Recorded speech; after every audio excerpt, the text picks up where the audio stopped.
Hi, everyone. Welcome to another KE Report webinar. In this webinar, we are featuring Kuya Silver, traded on the CSE under the symbol KUYA and on the OTCQB under the symbol KUYAF. I am joined by the President and CEO, David Stein. Now, just to enable some people to log in, as we have just started this webinar, everybody does have the option of asking questions, and we encourage you to ask those questions. I've already received a handful of emails with some of the questions that I will be interjecting within this webinar.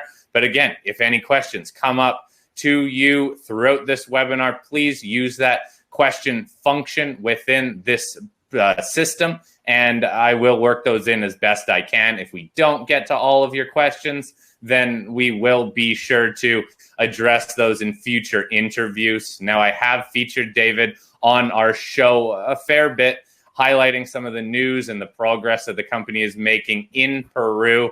And this webinar, David, let's start off with the overall message. What are some of the key takeaways that you want individual shareholders, whether they're shareholders right now or simply just watching the sector and this company, what do you want them to really take away from this presentation? Well, thanks, Cory, first of all. Look, this was a really big deal for us. I mean, this is something that we've been talking about doing since we did our RTO last year. And so we're really, really thrilled, to be able to report this to the market. We're thrilled with the results that we got. I mean, in terms of our really three takeaways from the 36-hole program that we did, number one, we were successful at extending mineralization at depth. That was really, expected, but good to see, good to confirm. Number two, we, definitely hit some wider zones than we expected of mineralization. Bethania is known to be a narrow, high-grade silver polymetallic mine. We hit some wider intercepts that are, give us, I think, some interesting options for the future. And then thirdly, we discovered a lot of new veins, extended some other veins that we didn't really know anything about that might have been just dots on a map before, and we sort of were able to find them and then start delineating them. So that's really exciting. And then, as I mentioned, we also discovered some new veins ourselves. So all when you add all three of those things together, you're really looking at a much bigger mineralized system for the Bethania mine, especially around the main mining area. And of course, we're also still moving it to the east as well. But those 3 points are really the highlights. Okay, perfect. Let's get into it. And again, just to bring everybody up to speed, this is the Bethania Silver Mine. It's the company's flagship project in Peru. And we did just see all of the drill results from that phase one program released just, I believe, about a week or a week and a half ago. So that's something we're really focusing on here. David, bring up the presentation. We will work through this presentation, and I will be interrupting every couple slides to interject some of these questions. All right, here we go. David, take it away. Okay, just let me, before I go, I was thinking about, let me just move us up here. Okay, back to the slides. All right, so first of all, let me, I know Cory's already done this, but let me thank everyone for coming in to the live presentation. And if you're watching this on replay, thank you very much. We appreciate you as well for hearing the Kuya story. As I mentioned before, this drill program is really a big milestone for us. We came into the Bethania mine knowing a lot about the historical information, but being able to drill it ourselves and getting, confirmation of the system and really getting a number of positive surprises has been really rewarding. And frankly, we're the team's, even more excited about the project going forward now. So that's been great. I also have to, let me just start moving through our disclosure slides here. I also have to give some kudos to our team in Peru that, ran this program basically through the height of the COVID crisis down there. We ran it safely, effectively. We got the drilling done. They did a great job, both our Kuya employees and also the contractors that we were working with down there did a fantastic job. And, so we're very happy, and we're very excited to do it again in a few months. So this is our disclosure, our technical disclosure here. And obviously this slide, will be available after for you to review this if you don't have enough time to review it right now. So Cory, I guess why don't I start here? And, I know some of you have seen the story before, but we also have a lot of new eyes on Kuya as well here today. So, apologize if I'm revisiting some stuff that you already know, but, the Bethania, the flagship Bethania project was a producing mine up until 2016. They were toll milling this high grade silver polymetallic ore, trucking it to other mills in the region. And, when metal prices were high, they made a bit of money doing that. Costs are quite high when you're having to toll mill, though. And when we found this project several years ago, we saw the opportunity to expand production and to build our own mill at site. And that's really been the driving force of the company's strategy to unlock value with the Bethania asset.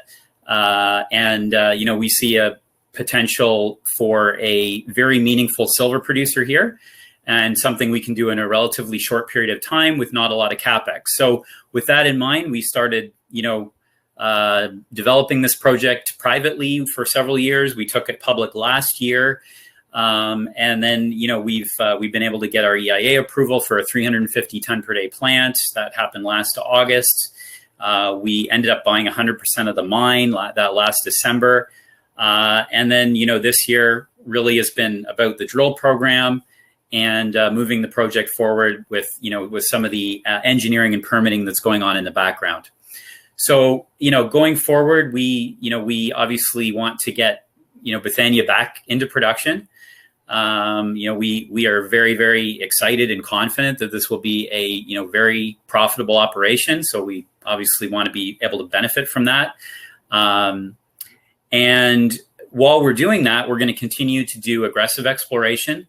We believe we've got a lot more silver to be found here, both at the main mine area and also the Carmelita project that we acquired that's only 3 kilometers away. I'll talk quickly about that towards the end of the presentation.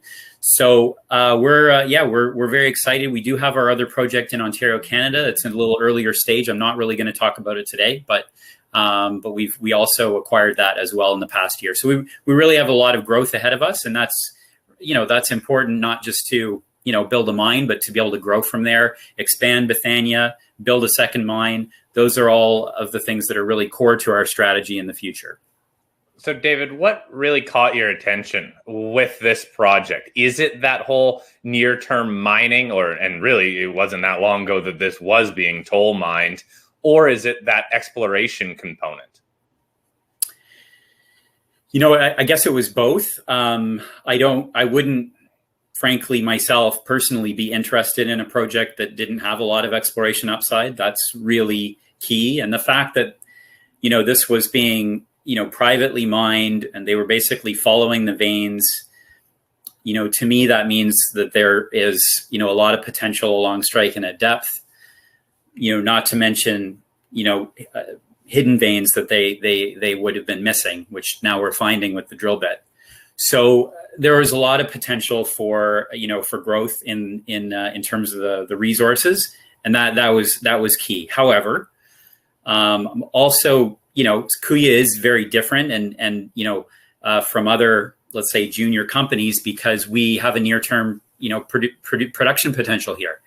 And that was really core to to what we saw with Bethania and why we wanted to acquire it was, for relatively little capex, and capex is a big deal because, it's hard to raise hundreds of millions of dollars for a greenfields project, which is what most greenfields projects cost these days, if not billions, for larger copper and gold projects. So we saw a project that we could develop for, let's say, 10, 15 million, like in that order of magnitude. And that's very financeable.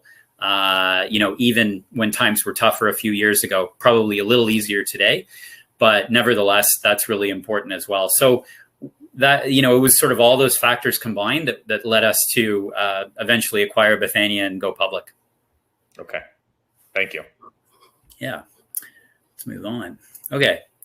So here's our share structure. We completed the financing in June, so fairly recently, for $9 million.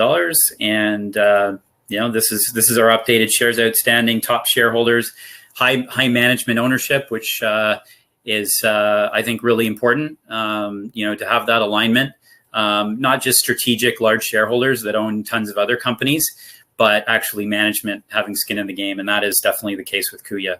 So I think that's a great situation for people. People always want to know, are there any cheap shares that management acquired here? There are a lot of companies in the sector, unfortunately, that come out of the gate with much higher share counts than even you guys have, and that can be kind of a hanging factor with some investors. Well, I mean, we raised $4 million US privately, and of which a lot of that was my own money. And although we were able to bring in, outside investors beginning in 2018, 2019, some institutions started investing, and then we went public last year. So look, I mean, some of the private shares were issued at lower prices, but definitely fully paid for, and a lot of money has gone into the company from basically all parties, including management. Okay, that's fair. About the warrants and options too. Average exercise price of these? Can you share that? Well, so all the warrants are $260. That's from our last financing. Those are the only warrants we have, and the options are some are 90 cents, 155, and 190. Okay. Perfect. I don't know what the exact split is, but that's fine. You don't have a big warrant or option overhang anyway, so exactly. Yeah, it's not a huge number of options and warrants. Okay. Now, actually, could you just go back real quick? There is a question that just came in regarding Erica. What's that name on the right? The 8.8% holder. Who is Erica Soria? So she was one of the shareholders of the mine before we bought it. And so she took shares as part of her compensation when we took Kuya public, and well, not only when we took Kuya public, but then when we bought the 100% interest in the mine. So Erica, took a significant amount of Kuya stock as part of the payment for buying the mine, and that's how she got the position. Okay, perfect. Are there any restrictions on those shares? There are some. She hasn't sold any to my knowledge, but some of the shares are restricted for a year. Some would be free trading now. Okay, excellent. We can move on. Thank you. Okay, so look, this is our strategy for developing high grade, silver vein mines, and why we like them so much. I think mostly you find these opportunities, or most of these opportunities that people will be familiar with, are in either Peru or Mexico. Although, you do find them in other places, like I think our Ontario project would follow this stair step as well. But really, it's about finding opportunities that are undercapitalized, where we can bring, a bigger pool of capital from, our capital markets exposure, which, is much better now being a public company than it was when we were private. And by doing so, you can, add a lot of value to these undercapitalized projects, specifically increases resources and reserves by drilling, by, getting a better handle on geology, using modern methods. You can increase production by, adding, things like milling and increasing underground mining, in our case, mining rates. And you can also reduce costs, with better equipment and bigger scale as well. So though that's really the key. That's, by the way, how Pan American Silver started their company in the mid 90s. That's how First Majestic started their company in the mid 2000s. And we're really just following in that same model with new assets. Now, are you going to be acquiring more assets? Because there's a strategy here that looks like it is open to maybe acquiring some more advanced projects. Yeah, look, I mean, we definitely keep an eye out for other projects. We like more advanced stage projects, things that we think can go into production, within a year or two, ideally. And I do see other options or opportunities for that. Not looking at anything imminently, but we do have our hands full with Bethania and as well the Silver Kings project. But we're definitely we see ourselves as a consolidator ultimately, and so as we get better value for Bethania, I think that's something we'd probably get more aggressive on in the future. Okay, thank you. All right. For those who don't know where we're located, we are right where the red ore cart is.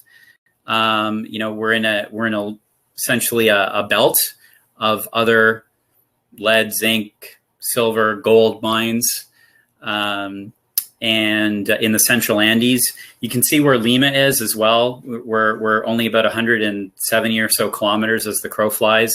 So with roads right to site. So we're really well located in central Peru, which is a very mining friendly part of Peru. It's a great location. Okay.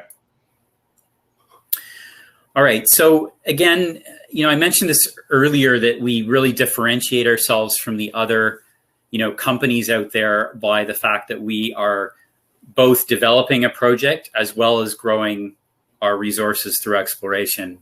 Typically you get one or the other, and we're really looking at doing both. So, here's our dual track value creation. I've had this in our slide deck before for those who've seen it, but we've obviously updated it. We now have our phase 1 drill program completed. And we're looking to do a lot more there over the next 6-12 months and beyond. And we see huge opportunities to grow our footprint in Bethania, in the Bethania district.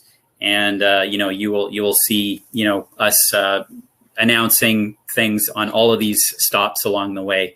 Worth mentioning, though, we are still working hard behind the scenes on, finishing engineering, permitting, so that we can start construction, hopefully later this year on the plant. And, that would get us into production some point next year, if all goes well. Can we put a general time frame on some of this stuff in terms of the resource, just to confirm here? You will have enough data, enough information from that phase 1 program for that resource? Yeah, we believe we will. And so look, it shouldn't be too long from now.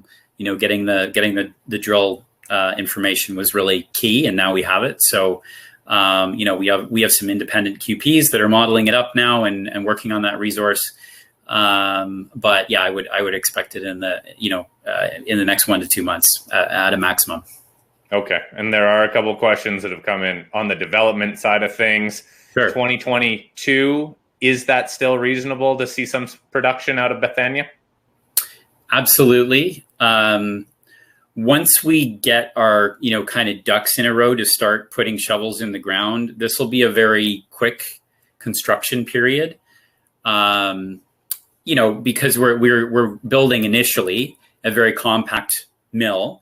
It's something that we can put up, within, 6 months or so of actual on the ground construction, as well at the same time, we'll be working on the tailings facility and other infrastructure.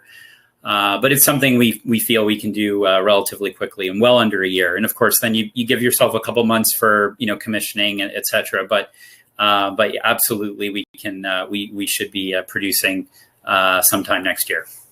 Okay, perfect. And I guess just a little bit more clarification. General date for that resource estimate? Well, I just said, in the next 1 to 2 months at the latest. I think that's, it's not coming next week or the week after, but we're working on it. So it should be pretty soon. Okay, perfect. Thank you. Okay. Before we move on to the drill results specifically, just worth mentioning again the opportunity here to redevelop Bethania and modernize Bethania is really a lot about the cost savings opportunity in the short term. By having our own mill, we should be able to save significant costs on milling, on the TCRCs, on the transport costs. Of course, we don't have to truck ore around all over the place anymore. So we're really excited about that. We've got an operation that should be very low cost. It was actually pretty low cost even when it was in production privately. Certainly it would be considered low or maybe average cost today. And then if we overlay the fact that we can put a mill there and reduce costs even further, then it gets really, really exciting. So that's one thing I just wanted to mention before we go on to start talking about the results. So sorry to jump in here, but what are the estimated costs of the plant? That's a question that came in recently. Well, I'm not going to give any estimates today. Just we are working on that, and we'll put those out, through a third party, independent third party later this year. What I can say though is, if you go back to the history of the mine, they were producing at about $16 an ounce, all in sustaining costs, not cash cost, all in. Back in 2015, which was the last full year of production before they had to shut the mine down the following year. So, we think we'll be lower than that. As to how much lower, that remains to be seen. Okay, thank you.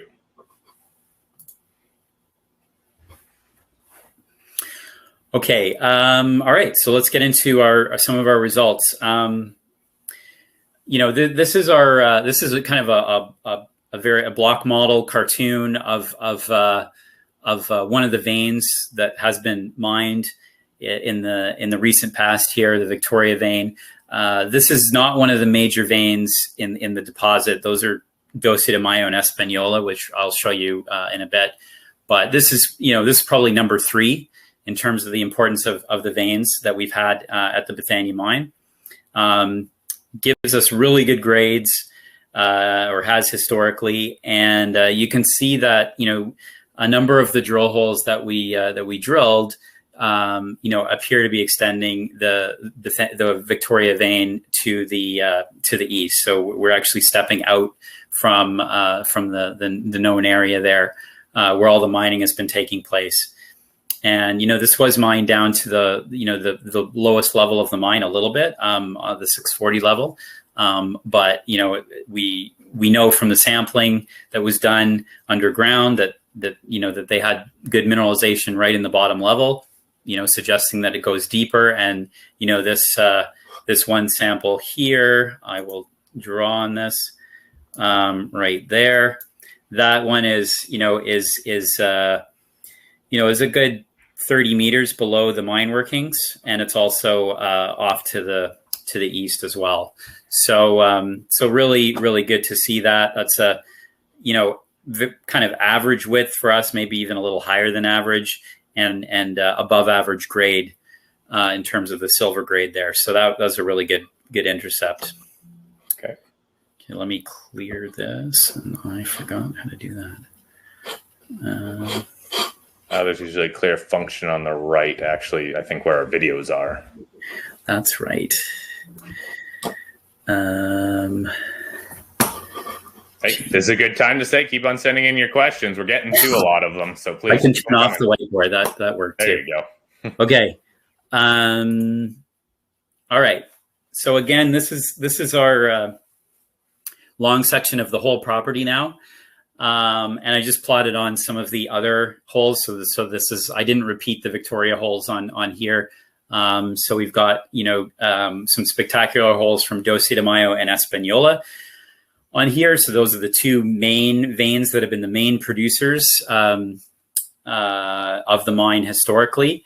And you can see we're, below the mine workings, we're still getting, some really great results.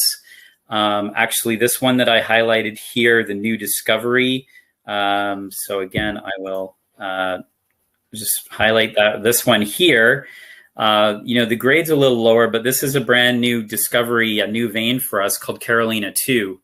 So that's pretty important, and that's still a decent grade. It is a little lower than average, but much wider, at 2.3 meters in terms of the drill intercept. And then again, I put an Espanola hole on there. I put a Doce de Mayo hole on there, just so you can see some of our, the high grade intercepts that we were getting at depth.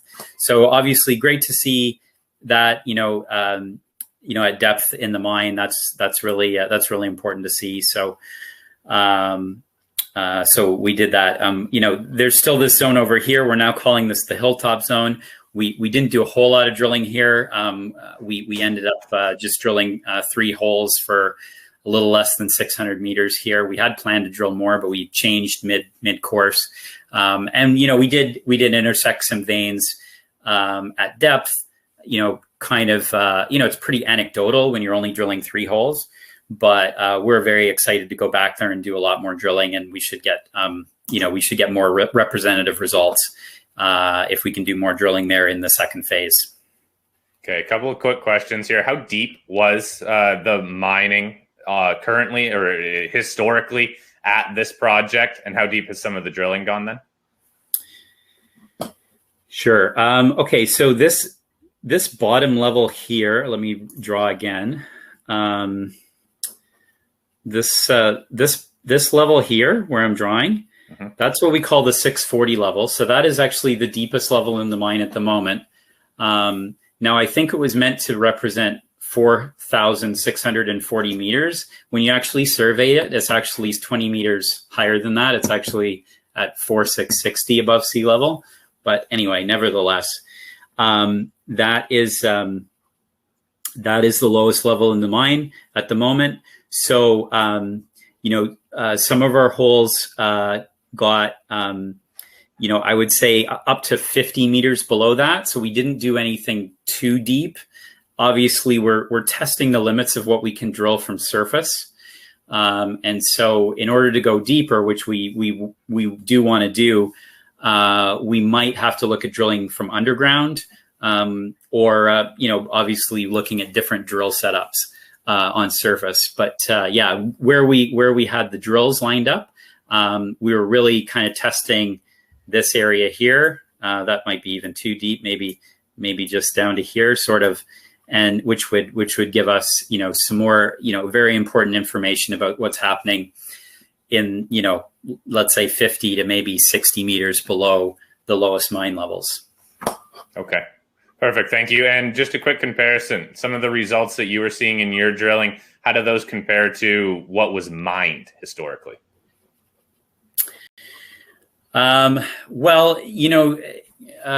it's important to realize that these veins, they pinch and swell, which means they sort of get thicker and thinner. The grade goes up and down.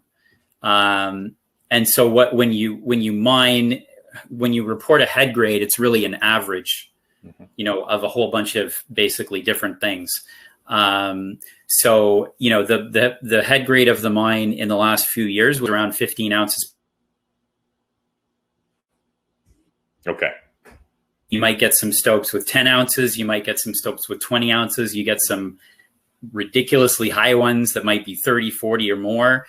And then, your cutoff might be 5 ounces on the bottom. So from that perspective, yes, we were seeing pretty much exactly the same things that we would have expected from a grade profile. Okay, perfect. Thank you. We can move on now. We have a few more questions on the production front, but we'll get to those a bit later. Right. No problem. All right. So here is the table that comes right out of the press release. I won't go through this again. You can read this. This has got, some of our highlighted holes. The one comment I would make is, The analytical method that we chose for the assay, it capped our lead assays at 20%. So we can go back now and redo those and get the real number. But anyway, that actually happened to us, 4 times, as you can see, where we got more than 20% lead, which, that's very typical in these higher grade systems. When you get the silver, you typically will get a lot of lead as well. Okay, thank you. All right, so now let's talk to a couple of the slides that were from, the figures that were from our press release, which came out on Monday. So first of all, I want to show kind of an overhead or a plan view, what we call a plan view of all of the veins, that are projected to one level. And I think the thing that's really worth pointing out here is going into this, we really knew about only 6 of these dotted lines.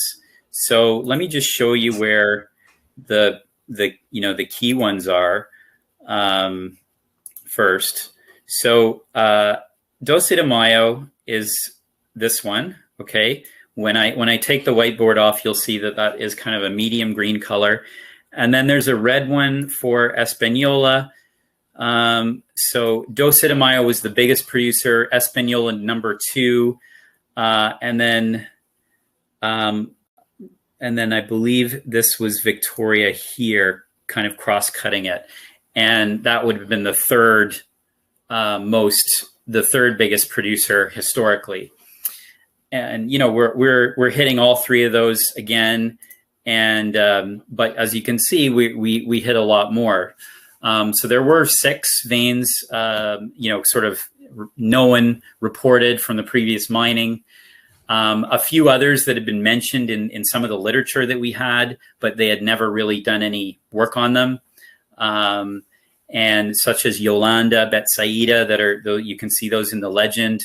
Those we knew about, but we didn't really know how big they were or where they went. So we were able to drill into those in this recent program, and then we discovered a whole bunch of new veins as well. We found that the major veins kind of tend to start branching, especially as you get closer to surface. So that's where you get these kind of clusters of a whole bunch of veins close together. And then we also found, in at least 2 cases, some what appear to be brand new discoveries, new veins that were not mapped, completely unknown to us before we started this drill program. Carmelita Dos, which was the better of the 2, and then we also got one that we haven't named yet. So that's what I want to show. So we now actually have 20 veins that we've identified here. They're not all necessarily going to be mined. They're all, but they give us more targets when we go and we do more drilling here. And that alone is very, very exciting. Most of these new veins are at they're shallower. They're sort of at the upper levels. And so that's giving us some very, more opportune, ounces per vertical meter potential if we can put resources around some of these new veins. So what's going to be included in the resource that is on tap for the next couple of months? We're still discussing that. So some of the new veins, if they've got several intercepts in them, then I would expect them to be included. Others that might only have 1 or 2, maybe not. So it will, again, the QPs will figure that out based on what they're comfortable with. So there's sort of a geological angle to this where, we want to know where these veins are so we can drill them again in the future and delineate them and make them bigger. But there's also obviously an aspect that plays into the current model for the next 43-101 or for the first ever 43-101 resource, which we're reporting, shortly. Okay. All right. Here is the, so what we ended up doing is sort of dividing our property in half, talking about the northern veins and the southern veins. as it turns out, we ended up putting our drill pads sort of down the middle and drilling to the north and to the south. To the north, we're targeting, Espanola at depth, and to the south, we're targeting Doce de Mayo at depth. And then along the way, we expected we would hit some veins that we knew about, like, Carolina, Maria we knew about, but we've ended up hitting a lot of new veins that we didn't know about as well. And that's what's, gotten us really excited. So, anyway, so that you can see, still, the best results came from Espanola, which is, typically wider. It's typically higher grade. However, still getting some very, very interesting and potentially economic results from some of these other veins. Carolina 2, which I mentioned, we consider to be a new discovery. Really good intercept right on the western edge there, and most of these are open as well. So the dashed line means it's open, and the solid line means it's intersecting with another vein. So that's why it will be, some of these branches are cut off at depth because they're essentially intersecting with the vein that they're named after, like Espanola, like Maria, the Maria hanging wall vein here. Okay. A couple questions that have come in here. It might be a little too early to tell, but some of these drill results, some of these veins are close to or at surface. Any chance that you could turn this into a bit more of an open pit project? Yeah, that's a good question. If I just go back to this slide, you can see that some of these veins that we're finding are, quite close together. As well, some of these intercepts at surface are too low grade frankly to underground mine, but they're, they're still pretty interesting. You might be looking at 50, 100 grams per ton silver. I mean, you wouldn't underground mine that, but if you could open pit it, then it's another story. So, look, I think it's something that we have to think about. We're not going to change our plans on the development of Bethania based on this. And the good thing is we don't have to. So this is, I think, almost like we can have our cake and eat it too situation, where we can continue to develop along the 670, 640 level, which is where most of our near-term ore is going to come from. And that would be too deep to mine open pit anyway. Okay. But maybe, and in some point in the future, especially if we expand our mill again and we need more tonnage, we could go back and, look at some open pits right at the surface, potentially, especially, around there. I mean, there's a bit of a cluster right there. So those are areas where we could look at doing some open pitting and essentially give us more tonnage. Okay, thanks. Could we go to that next? I don't think that will be in the resource, but yeah. But anyway, it is something we can look at to optimize the project in the future. Okay, perfect. On to this slide then. Any insights on what let's call it phase 2 drill program will look like? Yeah, I would say that our priorities for phase 2 are going to be drilling more at depth. Okay. But, it is worth pointing out that, again, this is something that, any high grade mine, whether, Mexico, Peru, whatever you look at, although a vein might be continuous, for hundreds of meters or even longer, they do pinch and swell. The grades go up and down. And what ends up happening is you have these sort of pockets or structures within the vein that host far more mineralization. And, you can see potentially something like that happening right here, where we've got some high grade hits that are close together. And maybe that's plunging at depth in that direction, so those are types of things. And we do need to correlate this with our underground sampling as well, which is something the resource guys will be doing. I don't have that on this presentation yet, but between the historical information that we have plus the new drilling, we should be able to see where some of those high grade trends are going and target our deeper drilling to hit those trends instead of it being random, right? So that's something that we would look to do in a phase 2. I would say the other priority for us is to do more off to the west and especially the hilltop zone.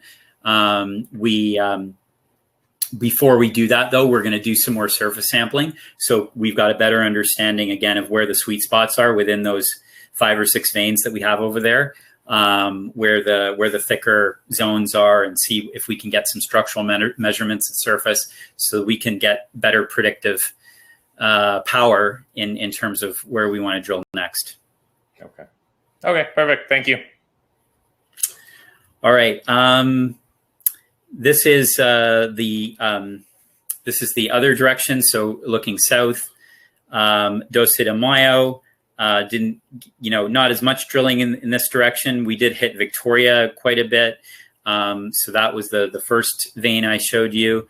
And, this is a new vein, lower grade, but still, pretty interesting and completely open. And again, the important thing here is that we're getting a structure and we can follow it at depth, and you never know, it might blossom out into a bigger or higher grade zone at depth. So that's a bonus.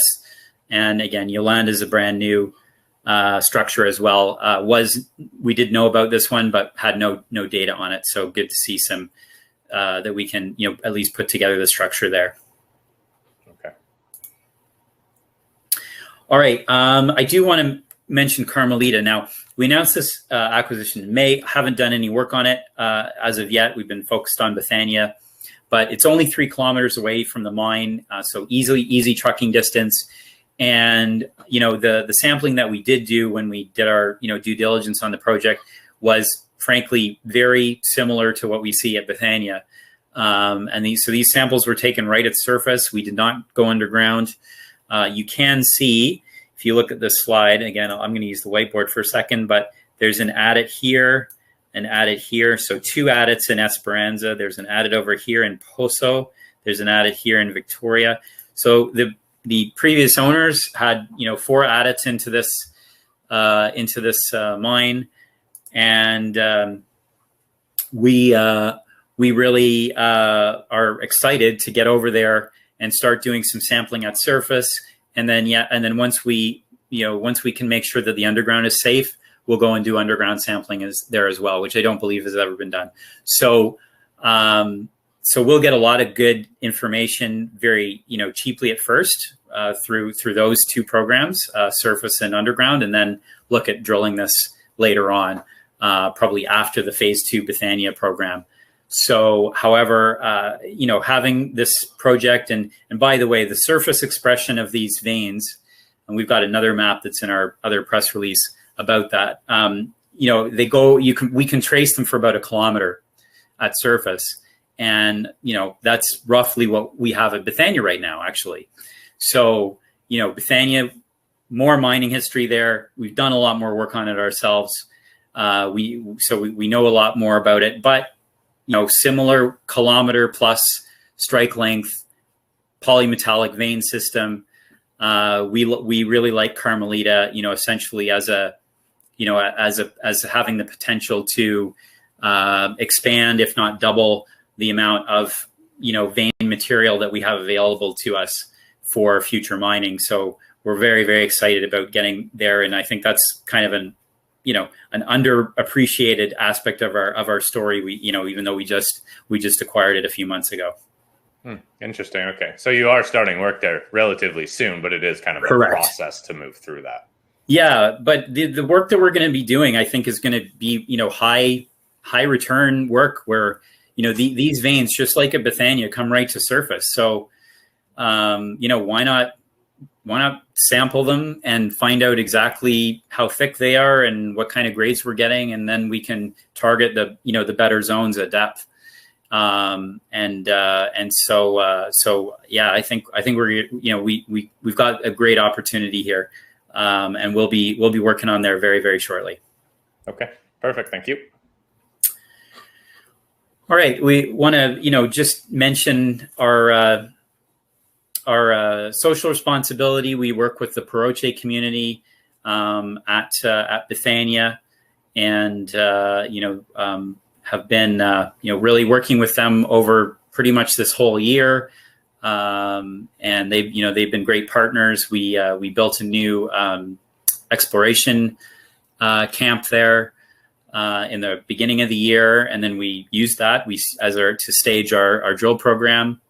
So we've done quite a bit at site in the first 6 months of the year, and obviously we couldn't have done that without the community's support. So that's been really, really great. And the backdrop in this all has been COVID-19. We've been able to manage it very effectively. We've been not only testing our employees but testing the community, and and basically trying to keep everyone safe there. And so we're very pleased with that, how that's gone. Okay. David, I have to ask you, because this question comes in a lot and we don't need to spend much time on it, but in terms of the recent election in Peru, is it going to impact the way that you guys operate or any of your plans moving forward? I don't think it's going to affect how we operate. The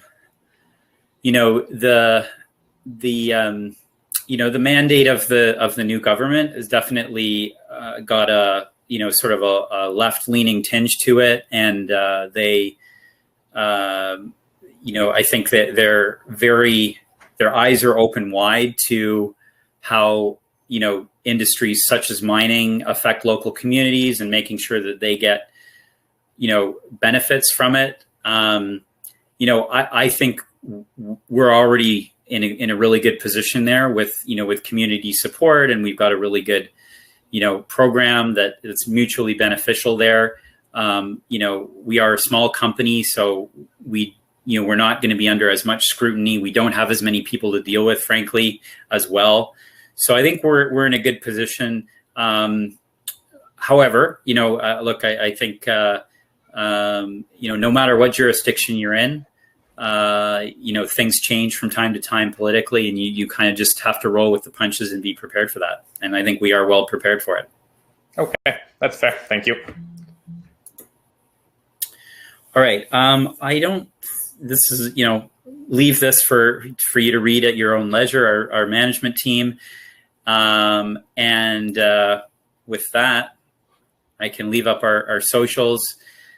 Very easy to access us on the webpage. You can ask questions directly to us from there.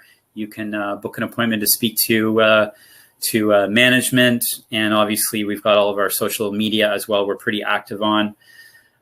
So with that, Cory, let you, if you have any more questions. We have some questions here. So we're going to run through as many as we can, but this is already running pretty much to our timeline. So let's just take care of a couple of these. If we don't get to one of your questions, or if you want a little bit more info on any of these, please, you can always email me as well. So fleck@kereport.com. Real quick, what about permitting? Any permits that need to happen at the Bethania project? Yeah, the main one would be the construction permit. And, in order to do that, we have to file completed designs. So we're in the process of that. I would say, we're not expecting anything in the next, month or two, just with the whole government change. But that being said, the bureaucrats are working. They have been showing up to work. We've been, engaged with them. And they've been giving us feedback, and that process has been, actually relatively positive. So we're optimistic we'll get them pretty soon. But yeah, that's really the main one that we need at this point. Okay. And a quick question. Someone noted that the company is traded on the CSE. Why did you choose the CSE, not the TSX Venture Exchange? Well, we did an RTO with a company that was already listed on the CSE, so we essentially inherited that listing through the RTO. I've been very impressed with the CSE as an exchange. I think they're doing a lot of really good things as sort of a not an easy task to be essentially competing with a monopoly. But that being said, we as we grow, we probably won't be on the CSE forever.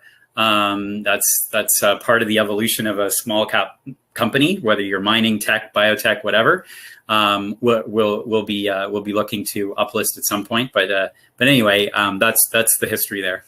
Okay, perfect. And I'm going to combine a number of questions into this last one. We'll leave it after this, but I am getting a lot of pushback still asking for that general CapEx number, an estimate on the CapEx to get to production. I understand if you don't totally have that number, completely want to share it. But when it comes to building out to production, how will you do that? Any idea if it's going to be a combination of debt and shares or just shares? What insights can you give us on both of these fronts, please?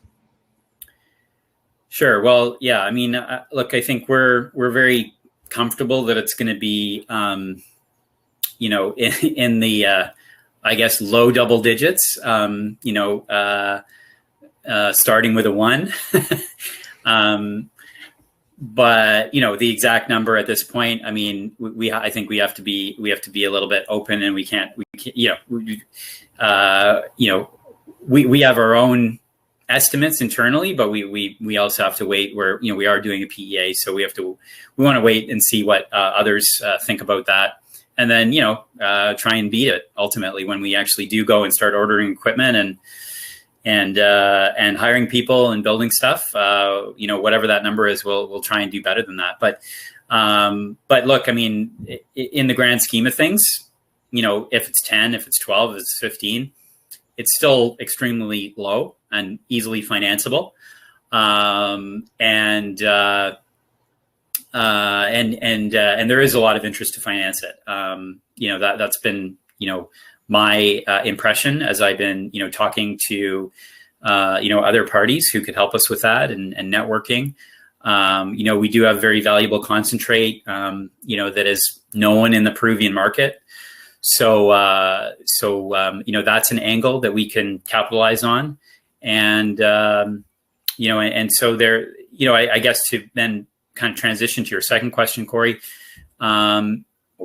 we're sort of open to anything. I mean, in terms of financing, and I think we could do either or both, combination. We could fully debt finance this if we want to. Probably not my preference, but that being said, the payback should be so quick on this project that it's something that we could think about, especially if the markets are really, really weak at the time that we want to go into construction. Now, I'm optimistic. I don't think they will be weak, but it is nice to have that downside protection, so that the markets aren't going to completely shut us down. So it's something where, again, I'm a big shareholder of the company. I want as little dilution as possible. But that being said, I know that, at the right price, it makes sense. So we'll see. And I guess that's probably all the detail I can give right now. Okay. Hey, that's perfect, David. Thank you very much for taking the time to share and answer all these questions that have come in. Again, if we didn't get to your question, David and I will be chatting on our show, kereport.com, to answer some of those questions in future interviews and follow up on some news. Keep all those questions coming. You can always reach out to the company through their social media channels. And again, my email is fleck@kereport.com. David, thank you for taking time with us. Everybody, thank you for tuning in. And I look forward to hosting another webinar with all of you tuning in again soon. Thanks as well. Thanks from us.